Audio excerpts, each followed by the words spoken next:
Okay, so let's start. So this is a series of shiurim that really is for everybody. Although since we're starting on a Thursday, we have our core chevra here, so it's good. This is about the method of Midrash, is what I called it, and Midrash is a difficult thing for many people to get into, especially those people who are more leaning towards, the rationalist camp among us, because they find the Midrash to be very off-putting. It sounds very strange, and they have difficulty processing it. And then people on both sides of the spectrum have to understand what are the Chachamim trying to teach us in Midrash.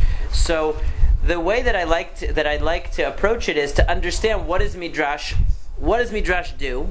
What is it about? What is it trying to accomplish? And to take tonight 3 examples where I find to be excellent examples of Midrash, where you can see what the Chachamim are trying to teach us and how brilliant the Midrash can be. Okay? How much power they can put into one Midrash that it truly opens up our eyes to see the story in a way that we never saw it before. So there are going to be 3 stories tonight that we're going to look at, or 3 incidents we're going to look at, and we're going to look at them through the eyes of the Midrash. And instead of it taking us through flights of fancy to a different place, and you'll say to me that this is not Pshuto Shel Mikra, this is not really what the Torah is telling us, and why are we getting into stories, and why are we getting into fanciful interpretations? You're going to see that actually what the Midrash does is exactly what Midrash comes from the word Doresh, Lidrosh, to seek something. Okay, it helps us to seek a deeper meaning in the text. That's what I'm going to prove to you tonight. Or if you're a skeptic about the value of Midrash, we don't have all of our Maimonideans here tonight. They're not all here, so we can tell them afterwards when they come back that even a skeptic about the value of Midrash, this is going to convince you that Midrash is extremely valuable for understanding the Torah. But you need to have patience to process the Midrash. And what I'd like to exemplify tonight is how we can go about doing that, and we can go about doing it together, and you're going to see. So this opening page here is more for your information. I'm not going to have to read it to you, but basically, Midrash is part of the methodology that we use to understand Torah Shebichtav. There are 2 types of Midrash: Midrash Halacha and Midrash Agadah. In both cases, the Midrash is trying to find a deeper meaning in the text. In one, it's trying to find deeper halachic information. In other words, to mine the text for halachic information. In another case, it's trying to mine the text for deeper, let's call it philosophical information, the non-halachic parts of the Torah. In other words, the stories of the Torah. The stories of the Torah is Midrash. If you look at a collection of Midrash, the largest Midrash, which book do you think it's on? Bereshit, by far. Bereshit is much, much bigger than the other Midrash Rabbah, because there's so many stories and there's so much Midrash on Bereshit. Whereas when you come to Vayikra, for example, there's less Midrash because there are less stories. And generally, Midrash and Midrash Rabbah, as we classically understand Midrash, is focused on the stories. So, of course, the whole idea of Midrash is predicated on the assumption that there's a deeper meaning to the text. If there's no deeper meaning to the text, then what are we being Doresh for? Doresh means we're searching for something deeper. So we have to operate with the assumption that the Torah is designed to be understood on various levels. There's a Pshat level and there's a Drash level. We're going to see that the Midrash enables us to penetrate to a deeper level, which in many cases will transform the way we read the Pshat. And that's what I think is really amazing about the most powerful Midrashim. Sometimes a Midrash, like the Rambam says himself, and the Ramban also says, by the way, in case you're not a Maimonidean, the Ramban says in the Disputation of Barcelona, which is a famous Mamar Vikoach, he calls it. So in the famous Disputation of the Ramban, he also says that not every Midrash is meant to really interpret the text. Sometimes the Midrash is homiletics, what we call homiletics.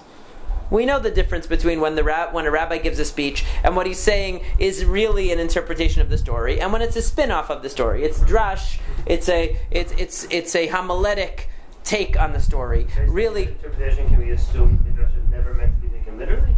No, I wouldn't assume that. I would not assume that. It depends on the case. And just the way you're explaining it sounds like it shouldn't be taken literally. It's going to. It's a drasha. No. So sometimes, for example, it says V'yated Tiyeh lechal azenecha. The Rambam gives that as a classic case of a drash that we know isn't meant to explain the text, because it says that you should have on your belt of your weapons something to dig, to be able to go to the bathroom. Okay, and then the Chachamim say they take the word azenecha and it says it looks like oznecha. You should plug your ear with a stick if somebody's saying lashon hara. Right? Yated al oznecha. So he says, obviously they didn't really think that the Chachamim were using that as a play on words to remind you of an important homiletic principle. That doesn't mean that every Midrash is that way. Okay? The Midrashim I'm going to show you tonight, I'm going to convince you, okay, I can't absolutely promise, but I think I'll be able to persuade you that although on the surface these Midrashim might seem like the most non-literal Midrashim ever, they actually reveal something about the pshat of the text that's deep. That's very deep. Okay, so let's take an excursion into this. Now, what is the objective of Midrash? And I mentioned here, what is the approach of Midrash? And what should you ask? So when you look at a Midrash, you always want to know what in the text was bothering the Chachamim, that they brought this Midrash. There's something in the text that the Chachamim noticed that brought them to the Midrash. How does the Midrash change or refine the way that we read the text? And what was the motive? In other words, what lesson did the Chachamim want to reveal to us by giving us this Midrash? Okay, sometimes the Midrash comes to resolve a problem in the text. There's a contradiction, and we need the Midrash to explain, to resolve a contradiction, let's say, in the text. But many times, a Midrash doesn't come to do that. Many times, a Midrash seems to be arbitrary. It's something that the Chachamim, and I'm not saying it is arbitrary, I'm saying it seems that way. It just seems like they put something that doesn't really appear in the text, and everybody wonders why that is. For instance, it says in the Midrash that Sarah Imenu, when the Malachim came, Sarah Imenu started her monthly cycle that day, and therefore that's why she didn't bring the chalot that Abraham told her to bring. Also, he told her to bring bread, and also told her to bring, and also told her to prepare. Well, he didn't tell her to prepare, but he prepared the meat for them, and he tells her to prepare the ugot. And then she never brings the ugot, or it never tells us that she brings the ugot. So the Midrash says that that's because she started her monthly cycle. She was teme'ah, she was impure, so she contaminated, so to speak, the bread that she was making. So we don't hold that? Because, I'm just saying that's an example where somebody who's a skeptic about Midrash will look at that and say, like in Chutzar, the Rambam. But this is before Matan Torah. This is Avraham Avinu. Oh, we didn't do that. Yeah, Avraham Avinu. So a person who's a skeptic about Midrash will look at that and say, where did the Chachamim get that? I mean, maybe there are myriad reasons why it didn't mention the bringing of the chalot. Maybe she brought them later. Maybe she brought them before it didn't mention it. We don't know. Like a real pashtan, somebody like Ibn Ezra will say, "Oh, you don't need any explanation for that." But so we have to ask, why did the Midrash, why did the Chachamim put that there? There must be a reason. Okay, that's just an example of something that seems on the surface to be unnecessary. It isn't unnecessary, but it seems like it. Now, let's take a look.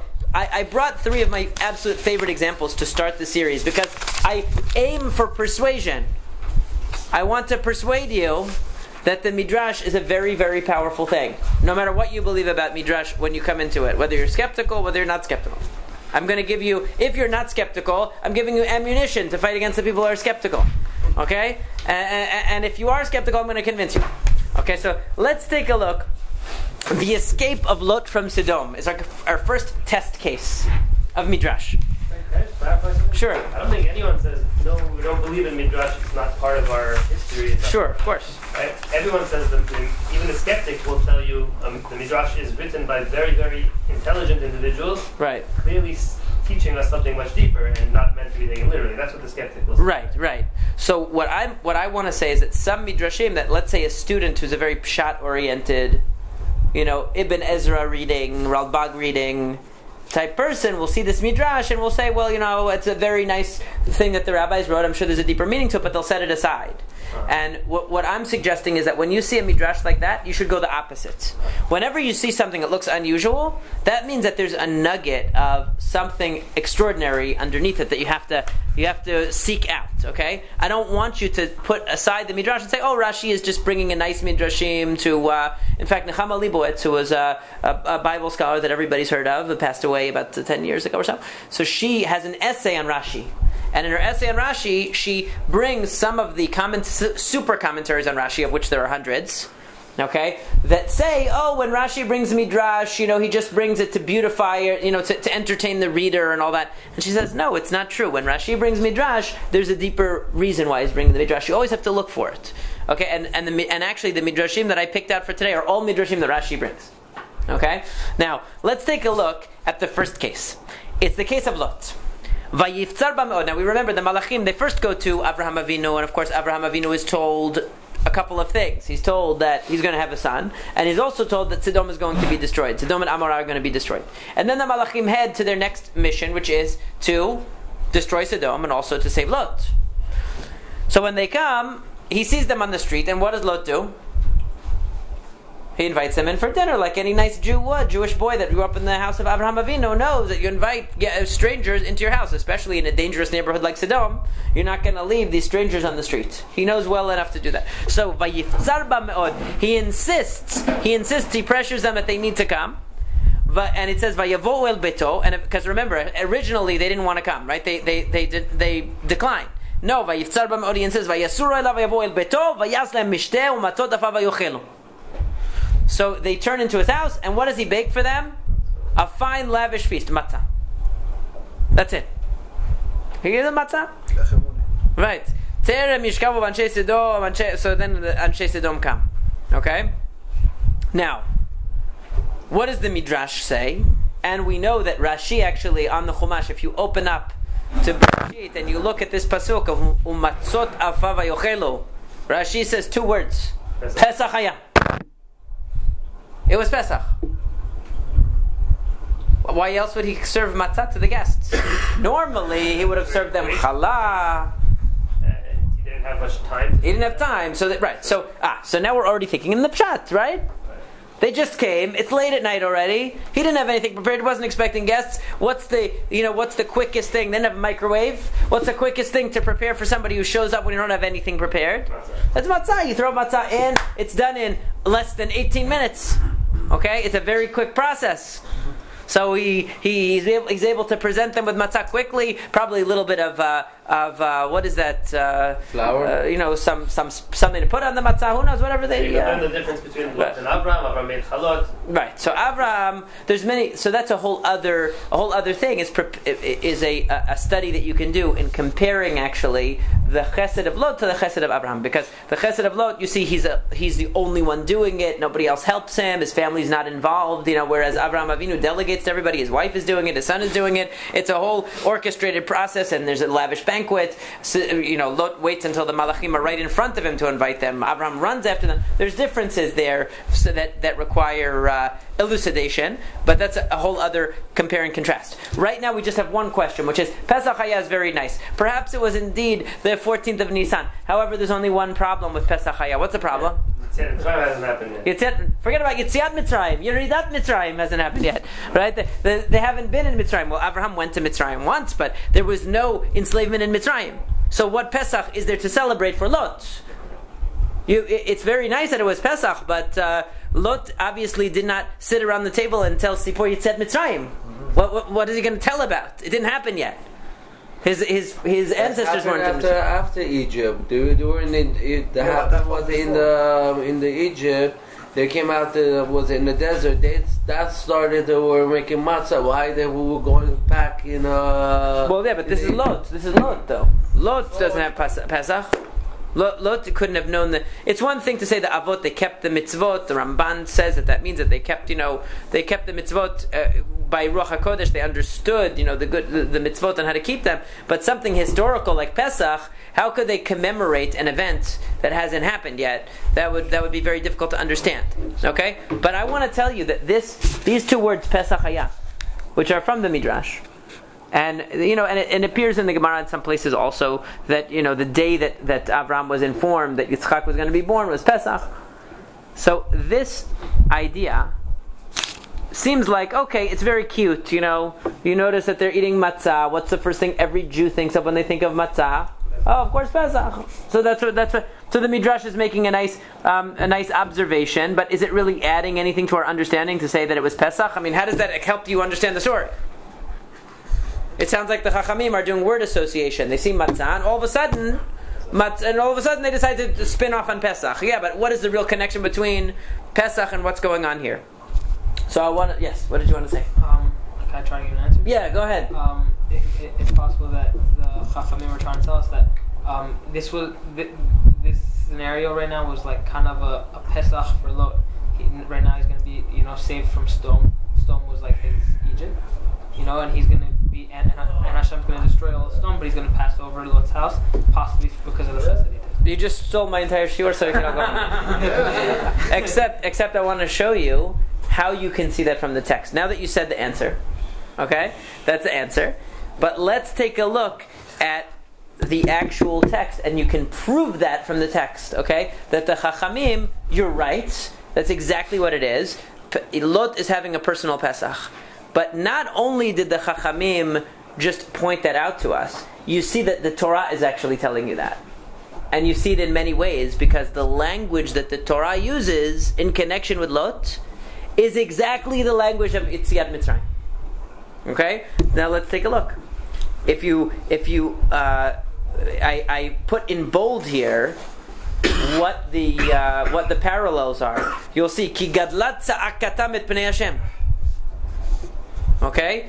That the great cry has come before Hashem. That was the great cry. We remember the great cry. Bnei Yisrael in Mitzrayim. And that was when Moshe Rabbeinu was sent to take Bnei Yisrael out. Vayetze Lot vayidaber lachatzanav lokchei benotav. Vayomer kumu tz'u min hamakom hazeh. He said to them, get up and go out of this place. And it says, Vayichim tzachek be'enei chatanav.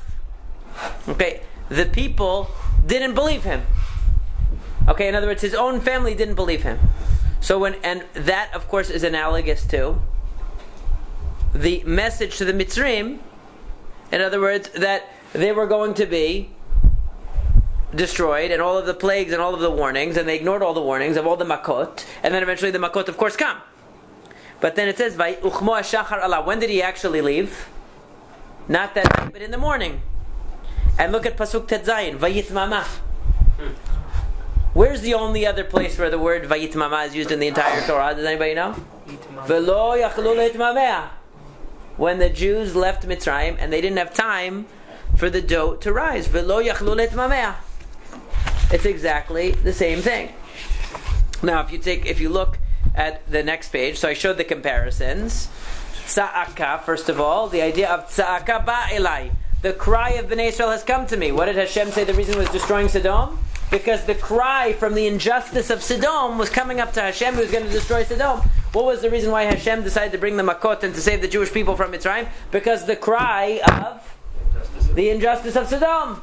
Okay, of Mitzrayim. Sorry. Yeah, it's the same idea. In other words, an unjust society, what you have in both cases is an unjust society that's going to be taken to task by Hashem, and you have the remnant that represents truth and justice. In what zechut were we taken out of Mitzrayim? Was it our personal merit? Zechut avot. Why was Lot taken out of Mitzrayim? Zechut Avraham. Okay? So it's an exact parallel. It's right there. And you can see again that Vayikra leMoshe leAaron laila vayomer kumu tzeu mitoch ami. Who says kumu tzeu? Lot says to his family. Right? That's exactly the words that the Malachim say. Vayomer kumu tzeu min hamakom hazeh ki mashchit Hashem et ha'ir. Kumu tzeu is what Lot says to his family. And what did Paro say? Kumu tzeu mitoch ami. Same exact words. Kumu tzeu. Is it an accident? The exact same phrase is used in two different cases? I don't think so. And then, of course, we know. ויופו את הבצק אשר הוציאו ממצרים עוגות מצות כי לא חמץ ולא יכלו להתממע. They didn't have time to delay, to tarry before they left. So, literally, the phrases of the story of Mitzrayim, I mean, obviously the story of Lot comes first, but the exact same phraseology that's utilized in Yetziat Mitzrayim is utilized in the story of Lot. There's no question. It's not just one thing. There are multiple examples. Hashem hearing the cry, the command of kumutze'u, vayitmamea, the baking of matzot. And then if you look at the next page, I have in English here, because I had once given this shiur to people who are more comfortable with English, a list of all the parallels. Okay? What? I didn't have time to update it. Okay? So it says, but we can translate this all into Hebrew. So look at the examples of the parallels. You have here 1, 2, 3, 4, 5, 6, 7, 8. A total of 8 parallels in the text between Lot and Yetziat Mitzrayim, and you could probably find more if you look closely. What the first one here? Lot goes out to them at the entrance and shuts the door behind him to protect his guests from the mashchit, the destroyers. Who were the destroyers in that case? The people of Sodom. And what does it say in the story of Yetziat Mitzrayim? It says a person should not go out. Ish mi petach beto ad boker.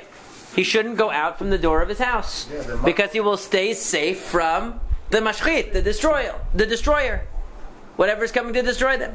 The next thing, it mentions that the plague will happen outside the house, right? At the entrance of the house. Who gets struck down with blindness? All the people who had gathered around the house of Lot to try to break in are struck down with blindness, but everybody inside is safe. Everybody inside the house is safe. And what does it say? Hashem is going to pass over the entrance and is not going to allow the mashchit to come into the house. So you have the same idea of staying in the house. That was the place. That was the safe haven that Lot had. And the destruction is going on all around him. He makes matzot. Of course, we saw that matzot are eaten in Mitzrayim. Okay? And then when we have the idea of ki mashchit Hashem et ha'ir, okay, the idea that Hashem is going to destroy the place because the cry is great and the malachim have come to destroy it. And the same is true. Hashem passes over the houses of Bnei Israel and destroys Mitzrayim, or strikes the firstborn of Mitzrayim. And Hashem passes over the house of Lot and wreaks havoc on the people of Sodom. We have the same concept here. We have kumutze'u and we have kumutze'u. We have leaving in the morning and we have leaving in the morning. We have vayit mamea and we have v'lo yachol et mamea. We have vayit mama actually, because he did hesitate. And we have lo yachol et mamea. And we have Hashem bringing down upon Sodom. Vayamter Hashem al Sodom val Amorah gofrit va'esh. Hashem brought down the sulfur and the fire onto Sodom. And we have also that Vayamter Hashem, that Hashem sends down on Mitzrayim also the Barad. Okay? So there are parallels in the Makot as well.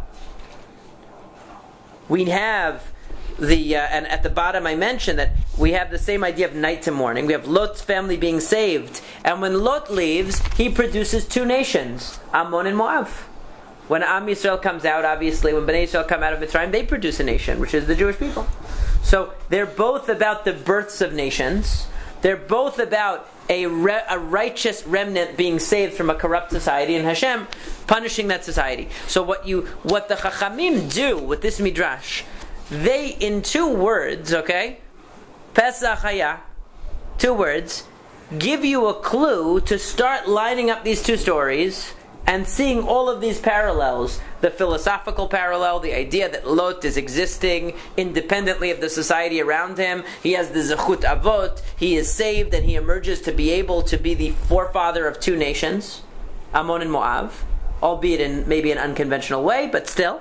And the idea of the matzot and the idea of the Zechut Avot, all of these concepts are parallel in the 2 stories. Now, the Chachamim could have sat down and said, hey, there's a parallel between these 2 stories. Did you ever notice? Here's all the list, like the one that the rabbi made.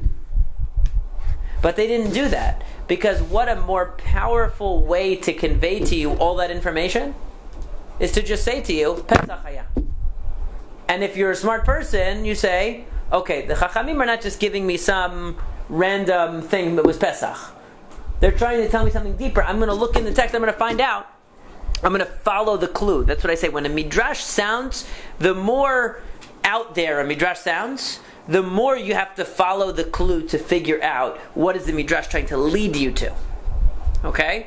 And that's what you see here. You see it opens up a whole world of understanding that Lot's story is a microcosm of Yetziat Mitzrayim. It is a personal Yetziat Mitzrayim. And we never would have seen that if they hadn't mentioned that it was Pesach. Now, do we have to take the fact that it was Pesach on the literally, not literally? It doesn't even matter. Because the idea is really what's the most important thing here. The idea that the Chachamim opened our eyes to see these two stories are linked. And it's not just a link that the Chachamim made up. When you read the text, it is very clear, it's clear as day, that the Torah used exactly the same phraseology in both stories 8 or 10 times. So obviously the Torah itself was trying to point us to this. Would I have noticed it? Would you have noticed it? Probably not, if not for the fact that the Chachamim gave us this hint. It was Pesach. Oh, wait a second, it was Pesach. Let me compare the story of Pesach and the baking of the matzah inside the house to what Lot did and see if there's any similarity. And all of a sudden this whole thing opens up. Why the word Hayah? Why not just say Pesach? It would have made it a lot easier. Would have kept the skeptics happy too. You say Pesach. Oh, Pesach Hayah means that was the actually Pesach. Right. Well, I was super skeptical. Just say, okay, that was just telling you the date. It was Pesach. There's no deeper meaning to it, or they might not seek the deeper meaning. They might just say, okay, it's informational. It happened to be Pesach. It could very well be. But that doesn't necessarily mean anything deeper. But when you follow the clue, you see this unbelievable thing. And now you read the parsha totally differently. Now when you read the story of Lot, you're saying, hey, I'm reading Yetziat Mitzrayim in Sefer Bereshit. The Sefer Bereshit, because Sefer Bereshit, like the Seforno says, and it's really about Yechidim. It's about individuals more. And so as opposed to Shemot, which begins the national history of the Jewish people. So it's a Sefer Bereshit version of Yetziat Mitzrayim. Somebody who was trapped in an alien society with alien values, unjust values, was trying to keep the faith to a certain extent. Lot was. He wasn't doing a perfect job, maybe, right? But he was trying to keep his connection to, just like the Jews in Mitzrayim were not doing a perfect job of keeping the faith either. And so Hashem extracted them bizchut Avraham Avinu. We also were bizchut Avraham, Yitzchak, v'Yaakov. There was no Yitzchak v'Yaakov for Lot. There was only Avraham, but still the same idea. Because he kept his faith, he remained faithful to that tradition. That zechut saved him from the unjust society through a divine intervention. It's really a remarkable thing, and he had to leave quickly. What did the leaving quickly represent, by the way? If you want to take it another even deeper level, it's not just a textual parallel. Why did the Jews have to leave Mitzrayim so quickly? Because it shows conviction. We want out of here. We don't want to be part of this society. Why did Hashem say to Lot, leave fast and don't look back? Because what does looking back mean? I don't want to leave. I don't really want to leave. I have to take one last look back. And who did? His wife looks back. His wife was apparently a native of Sodom. So she looks back longingly to her birthplace and says, I'm saying goodbye to I need to say one last goodbye to my beloved Sodom. That shows an identification with Sodom. When the Jews left Mitzrayim, later maybe they had moments where they had buyer's remorse. They said maybe we should go back. But looking back is evidence that I still feel connected to Sodom. I still feel an affinity for Sodom. And Hashem is saying, you get out and you don't look back. And it's the same thing. The Jews leave quickly because if they leave leisurely, maybe just a few more days, I want to make sure that I'm ready, pack for the way, maybe make some provisions, maybe pack some, we can do more, but we're not exactly ready. Let's get the house. Maybe we could sell what we have. They might have had all kinds of cheshbonot. The Jews who looked back were also killed in the Midbar. 4 years, right? Well, yeah, eventually, but it wasn't instant. It wasn't instantaneous. And the ones that really, there were different levels, because the ones that didn't dissociate themselves from Mitzrayim at all didn't even make it out. The ones that did, but then later couldn't maintain, so those, they struggled.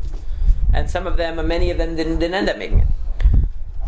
Second example, turn to the next page. Let's look at the second example of Midrash, another great one. Not that I'm saying that some Midrashim are not great. I'm just saying it's really easy to see, if you follow the clue, what the Midrash is trying to teach. This is the story of Reuven. Vayishma Reuven, vayatzileo miyadam. We know the story that the brothers of Yosef have an excellent plan to get rid of this troublemaker, which at first is, let's kill him. And of course, because they thought, we have to give credit to the brothers of Yosef. They weren't wicked people, but they thought that Yosef was an egomaniacal guy who was going to destroy the future of the Jewish people. They thought, this guy's got big dreams, got big ambitions, he's threatening our future, we got to get rid of him. They thought that they were doing a mitzvah. So they have a plan to kill him. And Reuven, Vayishma Reuven, Vayatzileo miyadam. Reuven says, wait a second, brothers. Al tishpechu dam. Killing is not nice. We don't want to shed blood. Ashlichu oto. Throw him into this pit. Right? V'yad al tishlechuvo. We shouldn't touch him. Throw him into the pit. And you know what? Leave him in the pit and let nature take its course. What was Reuven's real plan? There's only one thing, right? He didn't say that, obviously. He didn't say, and I'm going to come save him. That's what he was thinking. He wanted to return him to Yaakov. There's only one thing. If you have a plan to do that, you probably shouldn't drop the ball in the middle. Right? What happens in the end? All of a sudden, he's gone. What happened to Reuven in the story? So, they're sitting around. So the brothers are sitting and they're eating bread, meaning they're eating a meal. They weren't gluten-free, they were eating bread. And they lift up their eyes and they see, or Hat Yishma'elim, they saw a caravan of Arabs and they decide, you know what? This is, a very Jewish way of thinking, We're businessmen. I mean, why should we throw this guy away for nothing? We can at least make some money on the deal. And then that way we don't have to kill him and we make a profit, so they sell him. Of course, what's the question? Reuven had this brilliant idea. I'm gonna save my brother. And then all of a sudden, Vayashov Reuven elabor, it says at the end. After they had sold him, they extracted him from the pit and they sold him. Reuven returns to the pit. And Yosef babor. And Yosef is gone. Vayikrad biladav. And he tears his garments. Vayashov elachav vayomar. Hayeled eneno vani ana aniva. He says, the child is gone, and what am I going to do? Where am I going to go now? So, incidentally, you should know, if you don't know already, that the Rashbam and many of the Pashtanim have a non-traditional reading of the story that in some ways fits better with the Pshat. Some of the Pashtanim have a reading of the story that sidesteps the problem, which is that the brothers didn't actually sell Yosef. They went to sit somewhere else. Because if you actually read the Psukim, it sounds like they were sitting and eating, and they thought of the idea to sell him, but it says that this group of Midyanim came and pulled him out of the pit. In other words, they saw the Yishmaelim coming and said, hey, we should really sell it to the Yishmaelim, but before they got to it, the Midyanim sold him. And when Reuven went, he was already gone, and he came to the brothers and said, he's already gone! Okay, so that's the way the Rashbam reads the story. Of course, what's the problem for the Rashbam's pshat? You knew this already. You knew this reading already? You had heard that reading? Yes, so what's the problem with the pshat? Yosef later on says, you guys, Hashem, they didn't say, no, we didn't do anything. What do you mean? We just put you in the pit and some other, we were just trying to scare you. But then some other really mean people came and took you and sold you, but we didn't do that. Yeah, but they couldn't say it at that point. Right. It was like, they could have said they were responsible. They put him in a situation where he got sold. That's what the Rashbam says. The Rashbam will say that, they allowed it to happen. They allowed it to happen. Okay? But anyway, that's the way the Rashbam reads it. It's a very nice reading. It's not the traditional reading. The traditional reading is that the brothers sold. So then the question, of course, becomes, where was Reuven during this conversation? He leaves the scene. And then he comes back. And then when he comes back, it's already done.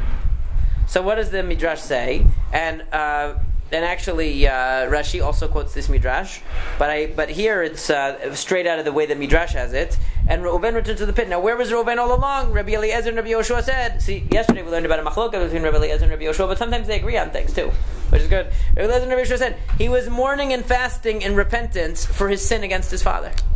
What was the sin against his father? With Bilha, which is on the next page. That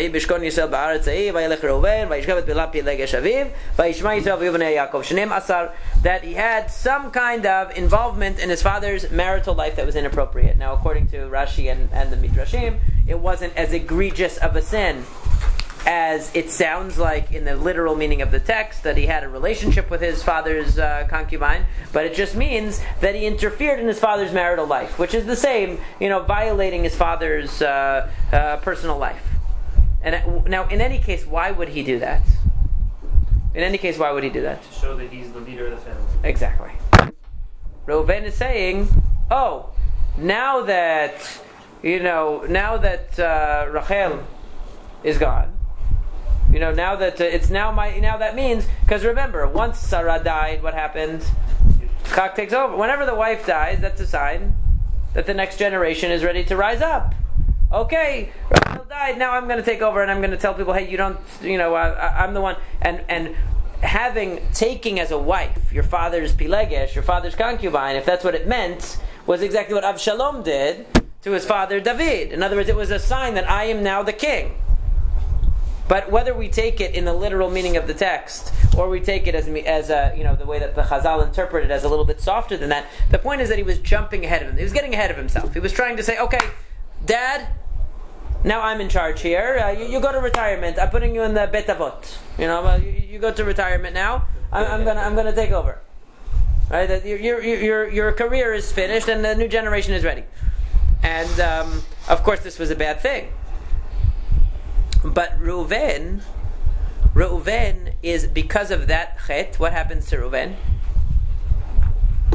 What's the impact on this on Reuven's life? He's no longer the Bechor. Who are the next two choices for Bechor after Reuven? Shimon Levi would have been, but they decided to massacre the people of Shechem. Sorry, you're also fired. It's like Willy Wonka. Remember Willy Wonka? Everybody in Willy Wonka, they all lose the opportunity because they did something wrong, right? So preceded this, right? What? Shimon and Levi preceded Reuven's. Yeah. But they already had become disqualified from their from the opportunity to be chosen. That's why if you look at the Berachot of Yaakov at the end, he goes in age order. He says, Reuven, you're too impetuous, so then you lost the opportunity to be Bechor. Shimon v'Levi achim kalecha mecherotehem, you're also out. And then Yehuda, tayuducha achecha, yadcha b'oraf oivecha. So when he gets to Yosef and Yehuda, these are the ones that are going to be the leaders of the family. Okay, Yosef is a Bechor from the other mother, and Yehuda by default ends up being the Bechor because the first three children are disqualified. Okay? Now, but that's basically how it goes. So Reuven lost his position of prominence in the family because he made an error. He made a chet, and his chet was getting ahead of himself.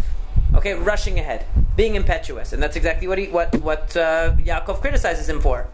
He says, "Pachas kamayim al totar." You rush ahead too much, and because of your rushing ahead, you make mistakes that show that you're not fit for leadership of the family, because that's not the way that you don't want somebody who's too aggressive like Shimon and Levi, and you don't want somebody who's impetuous and doesn't deliberate properly like Reuven.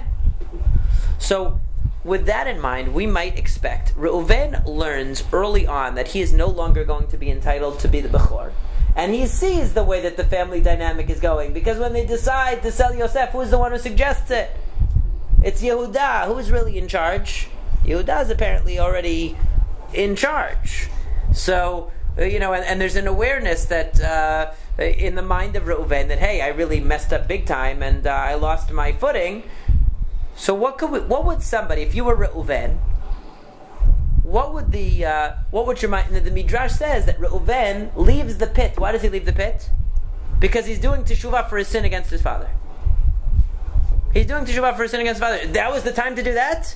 Why don't you first save your brother who's sitting in a pit, and then later do teshuvah for the sin that you did against your father? Why are you focusing on that now? Why does the Midrash say that Reuven left the pit with his brother in it and allowed his other brothers to sell him, knowing that they had murderous intent in the beginning? He left him exposed in the pit and walked away because he needed to do teshuvah for the sin against his father. His timing is off, generally. He has a timing issue. Right? He has a timing issue. But but it's even more than that, because what is on Reuven's mind? What is the Midrash saying is on Reuven's mind? Trying to regain the favor of his father. And when he sees, what does it say that he wanted to save Yosef? It doesn't say he wanted to save Yosef because he loved him. It says, imagine if I, Reuven, former Bechor of the family, save Yosef from the bloody clutches of my fellow, of my brothers, and say, look, Dad, who's the Bechor now? Can buy trust. Yeah, look who the good son. The other one that you think is so good, all those other ones, forget them because they wanted to kill him. But I saved the day. I intervened. I saved Yosef. I brought him back to you. Hey, can I have my Bechor back now? Can I be the Bechor again? And so this is what the Midrash is trying to say to us. First of all, is give us two things. First of all, an insight into the personality of Reuven. If you want to understand Reuven, and that's what the rest of these texts are, if you want to understand Reuven, what you need to understand is the rest of Reuven's life, he is preoccupied with one thing and one thing only. And we can understand why he's preoccupied with it, right? His one thing that he's preoccupied with is, how can I regain my footing as the leader of this family before it's too late? He saw a golden opportunity. As Rav Emanuel said, right? Every crisis is an opportunity. Okay? Lavdil. He said, this crisis is an opportunity. They're going to throw Yosef. I'm going to be the hero. And when I'm the hero, my father's not going to be able to withhold from me being the Bechor, because I'm just going to be that great. So what it means to say is, he was sure his ship had come in. He dropped the ball because he was so confident, I did it. I did it. And so he dropped the ball. In other words, it's not telling us literally he left and he started putting on sackcloth and doing teshuvah. What the Midrash is trying to say to you is that he was preoccupied with his opportunity to regain, to do teshuvah, to make reparation for what he had done wrong, to show his father that he was indeed worthy of being the leader. And because he had that feeling that, my ship has come in. This is my moment. It's going to happen now. So he isn't paying attention to what's going on. And that's why the brothers, perhaps right under his nose, or when we walked away for whatever reason for a second, he was so sure that this was his chance that he let things go. And it happens to us all the time, right? We have a situation where we think, everything is perfect now. I can step away, I can pull back, and everything is just going to be hunky-dory, and I don't need to remain vigilant, I don't need to remain on top of things. Everything is just going to flow exactly in the direction it's supposed to, and we stop paying attention. And then we take our eye off the ball for 1 second, and before you know it, trouble happens. And that's what happened to Reuven. But the Chazal are saying to you, why did this happen? Because in Reuven's mind, I just know that I'm meant to be the Bechor. I just know that I'm meant to be the one. And this is my opportunity. Hashem handed me another opportunity to regain favor. I am going to save Yosef. But he was so sure of it. He was so preoccupied with the idea that he was going to regain his father's trust and regain his position in the family. He was going to do teshuvah, that he was too quick. Again, too quick to think that the process was over. He didn't see it through. And because he didn't see it through, he lost it again. Let's take a look at what else Reuven does. And once you have this kernel of insight into Reuven. Reuven is one of the few brothers that talks in the Torah, by the way. Most of the brothers don't have any lines. They don't have any lines. Reuven is one of the few. Yehuda, Reuven, and Yosef. Okay, and the reason why, you could see why, because they are the ones contending for leadership all the time. Reuven is kind of a sad case because he's always trying to regain it. He lost it. Okay, now with that in mind, that Reuven's MO, if you will, his mission is to regain the footing. Now we can understand everything Reuven does. Let's take a look at what else Reuven does. When the brothers are when they come down to Egypt, and the brothers are accused by Yosef of being spies, and they're imprisoned, and they said to each other, you know why this is happening to us? Because of what we did to our brother, because we saw his suffering and we didn't do anything, and now we're being imprisoned because of what we did to him. That seems like they're having Yerurei Teshuvah. They realize they did something wrong. Vaya'an Reuven otam. Reuven has to put his 2 cents in. Why does he have to put in his 2 cents? Halo amarti alechem lemor al techetu vayeled velo shimatem. This just proves that I should be in charge here. Because who was the one who told you not to touch him? It was me. Why does he say he's saying I told you so, right? Vegam damo inei nidrash. What is Reuven trying to prove? Everything would be a lot better if people listened to me around here. Right? Everything would be better if people listened to me. If you had listened to me from the beginning, we wouldn't be in this trouble. What does that show? Vote for me. Elect me as Bechor. Reuven has one thing on his mind all the time. How am I going to regain my status of Bechor? Next case. When Shimon is imprisoned, and what is the demand of Yosef? What does Yosef demand? They don't know it's Yosef. What does he demand of them? What does this strange, mysterious Egyptian demand of them after inquiring about their family in great detail? What does he demand of them? What do they have to do? Bring your brother. They have to bring back Binyamin. And Yaakov doesn't want to do it. And who is the only person to speak up? Everyone else is silent. But Yaakov says, forget it. Yosef is gone, Shimon is gone, you're going to take Binyamin. Who's the one person who speaks up? Reuven says, kill my 2 sons if I don't bring him back. I'm going to do it. I'm going to bring him back, and if I don't bring him back, you can kill my 2 sons. And you might have noticed that Yaakov ignores him and says, my son will not go down with you guys because his brother died. He's the only one left from that mother, and I'm not going to let it happen. He doesn't even really engage him. And what is even Rashi says what Reuven said was shtuyot. Rashi says that. I would not say that about one of the great tzaddikim of the Midrash, and Rashi says it was shtuyot, and the Ralbag also says that this shows you the impetuousness of Reuven. Because what grandfather is going to be consoled that you kill 2 of his grandchildren? What? Oh, so if Binyamin is taken away, now you'll kill 2 of my grandchildren. That's going to make you feel better. Why did Reuven say that?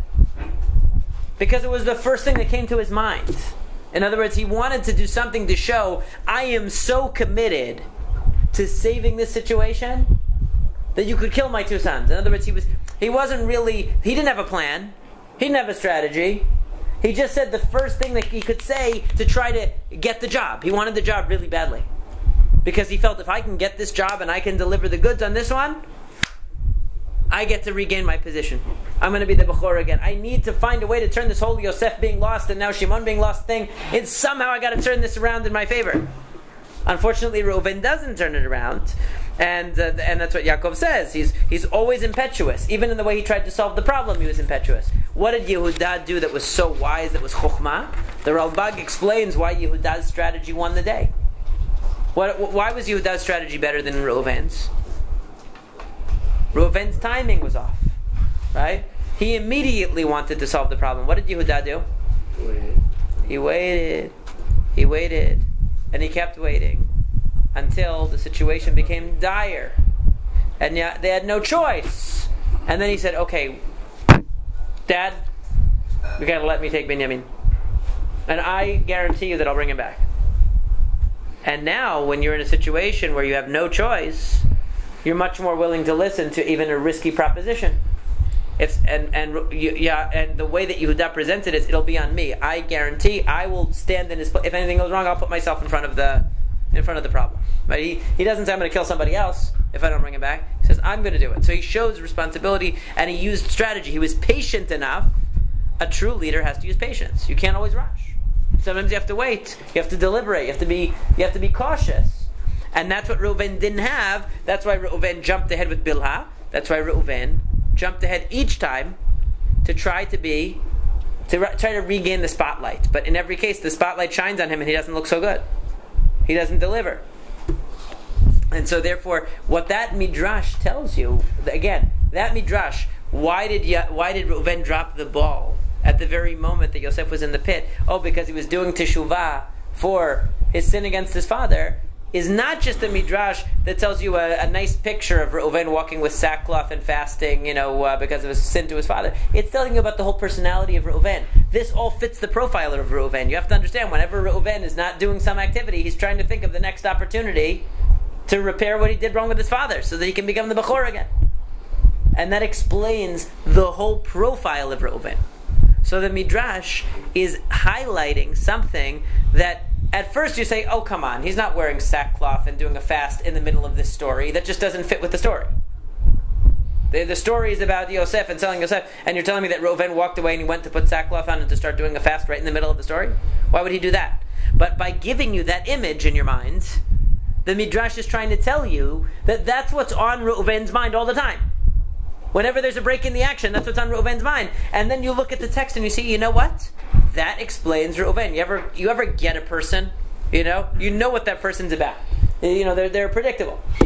And Reuven is predictable in the Torah. Unfortunately, he never advances to the next level, so he doesn't end up getting his firstborn chip back. Yehuda is an example of a person who does advance in his personality, and that's why he's able to become the leader. But this is a great example of Midrash. One last example, and then we can take a 2-minute break and then do parasha. If you want to take a break, or we could go straight to parasha. I'll let you decide. is the message of Yosef to his father. This is another nice Midrash, where the Midrash says something that on the surface is rather bizarre. But if we, again, scratch beneath the surface, it has a profound insight into the story. So, and this is also from the story of Yosef. Vayalu miMitzrayim, vayavo eretz Kenan el Yaakov aviem. That when the brothers come back to Mitzrayim, what message do they have for Yaakov? This time, to tell him that Yosef is alive. Not only is Yosef Chai, he's the prince of Egypt. He's the second in command of all of Mitzrayim. Could you believe it? Going from one extreme to the other. Vayagidu lemor od Yosef Chai, v'chiu moshel b'chol eretz Mitzrayim. Vayafog libo ki lo emin lahem. And at that moment, his heart was stunned. He couldn't accept it. He was like, what are you talking about? All these years I've been living that he's dead. Now you're telling me he's alive. How could it be? But then it says, "Vaydabiru elav et kol divrei Yosef asher diber alehen, vayar et ha'agalot asher shalach Yosef laset oto, v'tahi ruach Yaakov aviem." That once they explained to him everything that Yosef had said, and he saw the agalot, he saw the wagons coming to bring him down to Egypt, just as they said, then he was rejuvenated. He realized it was true. Now, in the pshat, what does it mean? What was it that convinced him? What was it? What was it that really, that the pshat? Wagons from Egypt, I think. Why would there be huge caravans from Egypt coming with the sons unless it was really to bring him back, right? That would be like if there was a big tour bus that came for his 70 family members, take them there. He would say, okay, before I didn't believe you that we were really going, but now that I see that there's a caravan of buses coming, thinking modern terms, oh, we really are going. It wasn't a joke. So, that's the pshat. But what does the Midrash say? Rabbi Levi says in the name of Rabbi Yochanan Bar Shaul, Yosef told his brothers, if my father believes you, that's fine. If he doesn't, tell him that at the time I separated from him, we had been studying the Torah portion of Egla Arufa. Okay? It is written here, he saw the Agalot, and then Vatachi Ruach Yaakov Aviyah. So in other words, we have a secret code. What was the last thing we were learning in Torah together? Egla Arufa. Egla Arufa is the calf that they decapitate. When there's a unsolved homicide, right? They take the calf to an area that was never used for any kind of agriculture, and they decapitate the calf, and the Zikanim wash their hands, the elders wash their hands and say, Yadenu lo shafachu et hadam hazeh. Right? Our hands didn't spill this blood, and our eyes never saw this person. So meaning we weren't responsible for the homicide that occurred. So Yosef says, the last thing I was learning with my father was the mitzvah of Egla Arufa. So when he hears that, he's going to believe that it's really me. And I put here the passage of the decapitated calf, which is about an unsolved murder mystery, where we find the homicide victim, but we don't have an answer, and we make a big to-do with the Egla Arufa. And the Zikanim, the elders, really implicitly would take responsibility for this, because when a homicide happens, they have to say, we didn't do this, we didn't see, it wasn't us. There's an implicit in a way indictment of the leadership. Why are you allowing people to go out at night in danger, in dangerous places, and there's not protection and there's not escort, and these kinds of things can happen. It's a bad sign when there's murders going on. You feel that the society is not doing its part to protect its citizens. Okay, either to educate people and make sure that they're not killing each other, or to protect the vulnerable. Okay, so there are not enough cops on the beat, or whatever you want to say. So what is going on here with Egla Arufa? Very nice, Agalot. Very nice play on words. Egla, Agala. Agalot means wagons. Egla means Egla Arufa. Is there any connection, to the story of Yosef? No. There wouldn't seem like it, right? So the story of Yosef has no connection to Egla Arufa, is a mitzvah that was given in Sefer Dvarim. It's towards the end of the Torah. Yosef is towards the beginning. Even according to the Midrashim and the Rishonim that say that they studied the Torah and they knew the Torah, it's a little bit unusual. It's certainly not what the text is saying. It's not saying that they were actually learning Egla Arufa. So the Chachamim, though, when they throw these kinds of things in, we have to do the same methodology. We have to ask ourselves, wait a second. My first instinct is to say, there's absolutely no connection except to play on words, Agalot and Egla Arufa. I'm not going to buy this. There's no real substantive connection here. Well, let's take a little bit of a deeper look at this for a second. and see if there is this is a clue. Let's give it the benefit of the doubt. That's what I always like to do with Midrashim. Sometimes we might not be successful in finding what the clue is leading. Sometimes it might take years, and it'll dawn on you many years later. But let's see if we take the clue seriously, we might be surprised. What is the Egla Arufa? What is the story of Egla Arufa? What is the situation? Unsolved murder. Unsolved murder.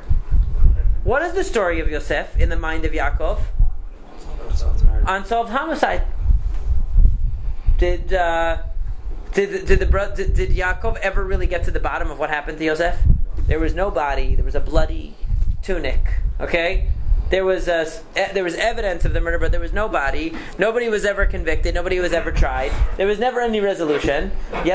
Yosef left just like the person in the Egla Arufa. In between, in other words, he was out of the city, traveling on the way, and somehow he was killed. It's actually quite similar to the story of Egla Arufa, if you think about it, to the setup of Egla Arufa. Okay? And so, there is an unsolved murder in the minds of Yaakov.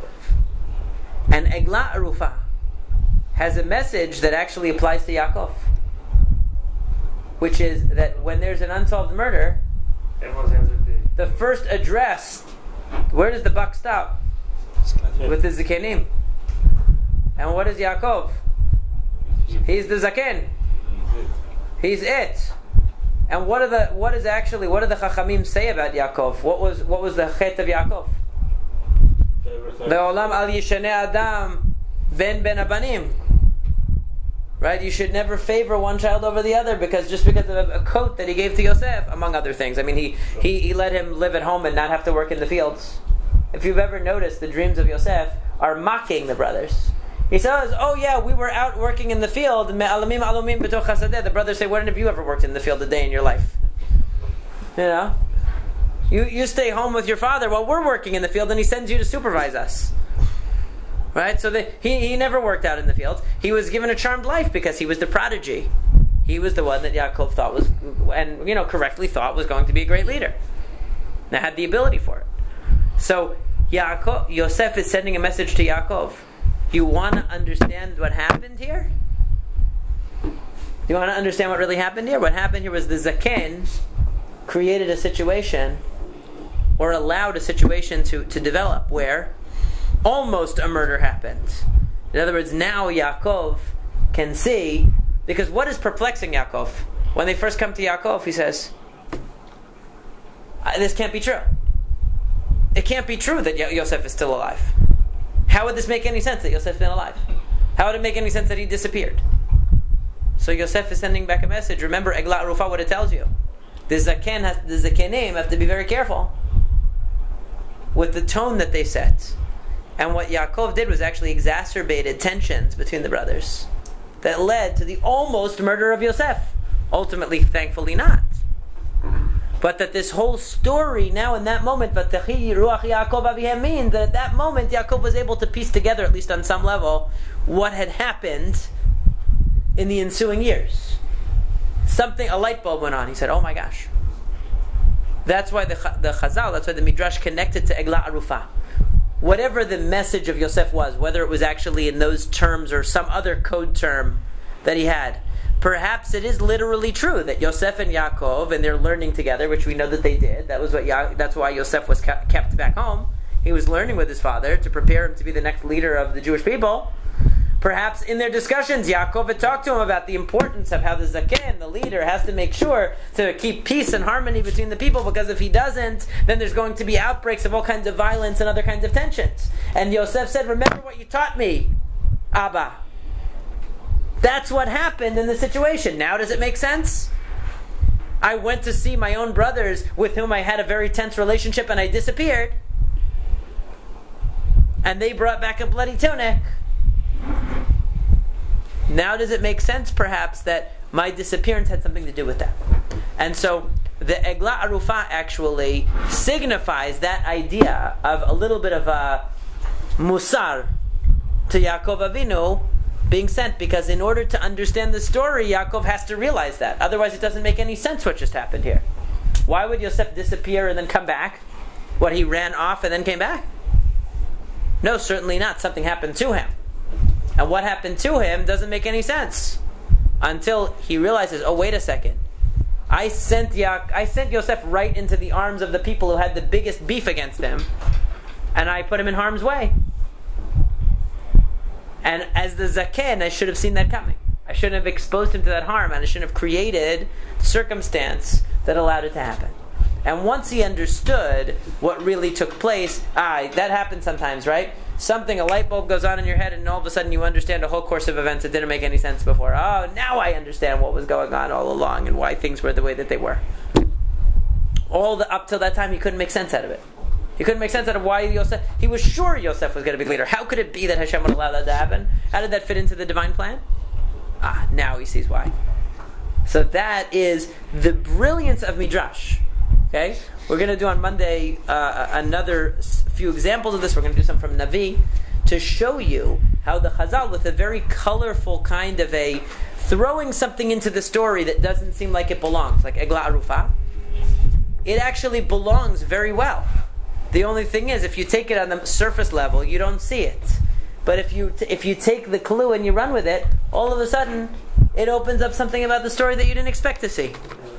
And it's really incredible in that way how the Midrash works. So what I want to encourage you to do is, when you see these Midrashim that on first glance you say to yourself, this is coming out of left field. I mean, this Midrash doesn't make any sense. You see, when I was in Maryland, I'll tell you, people didn't like any kind of metaphor or any kind of phrase that came from baseball. Right? They used to complain because they only have one baseball team and they're terrible. So they never want to talk about baseball. So any time I would use any kind of metaphor, any kind of story about baseball, they always said, we want to hear football, soccer, something, not baseball. We don't know baseball. But here, okay, we have the Mets, but we also have Yankees. So this is more. At least we have something to talk about. So I feel like left field here is a metaphor I can use. But so these midrashim that appear that they come out of left field, really you have to open your heart to see and open your mind to see there's a clue there. And from now on, I want to encourage you to do that. Sometimes it won't come right away, but I've found, I can only tell you from experience of many years of applying this method, that I haven't cracked the code to every midrash, certainly not, but over the years, many midrashim that at one time I thought, I have no idea what that is talking about, and no idea what the Chazal are trying to say by connecting two characters that seem to have nothing to do with each other. But then when you look at the characters and the words that are used in the Torah to describe them and what they're about, all of a sudden you realize exactly what the Midrash is trying to get at. It's really an eye-opening way of using the Midrash, to follow the Midrash into, in the direction that it's pointing you. So I really want to do a little bit of parasha. So you're saying not to take the Midrash literally? Well, it depends what you mean by literally. I would say that some Midrashim are giving you, if I think that what people mean by Midrash, when they say literal, they mean historically literal, right? So my thought about that is that there are many Midrashim that are intended historically literally, and then there are some that are probably not. How do we differentiate?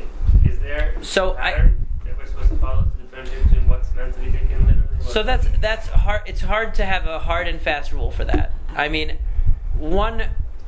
I could put for you one red line that you could definitely draw. There's definitely a lot more ambiguous gray area than there is red line.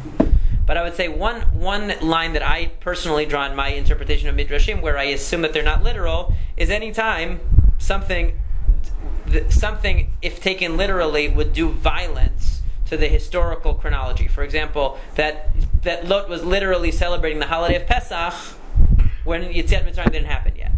So I would assume, just on the surface, that couldn't possibly be historically literal, that he had in mind to commemorate the Exodus from Egypt. That it has to have a symbolic meaning. So that kind of line I would draw. But beyond that, there's a lot of gray area. For example, the Midrash about what Reuven did, that he moved the bed of Bilhah around, that he have a relationship with her. So that's an area where I think that the Chazal that say that he moved her bed around are meaning it literally. I don't think that they are meaning it metaphorically. I think that they're telling you that that's what they think that Reuven did. Now, some Mefarshim disagree with that, and they say, no, it was literal, just like David and Bathsheba. There are some Mefarshim that say, Kol ha'omer David chata eno elo to'eh. And then then there are those that say that, no, he really did do it. Even in the Gemara, there's a machloket. So, I think that the ones that say he didn't do it, they really mean he didn't do it. So I think that you have to. The more exaggerated and non-historical sounding it seems, the more I usually assume that it is trying to make a point rather than make a historical statement. Like about Reuven, I don't think that we should literally imagine that Reuven went and put on sackcloth and started fasting at that very moment, because it seems not to fit with the flow of the text. But it makes a very powerful rhetorical point that is true about who Reuven is, which is the most important thing to understand. Okay, so let's, if you'd like to take a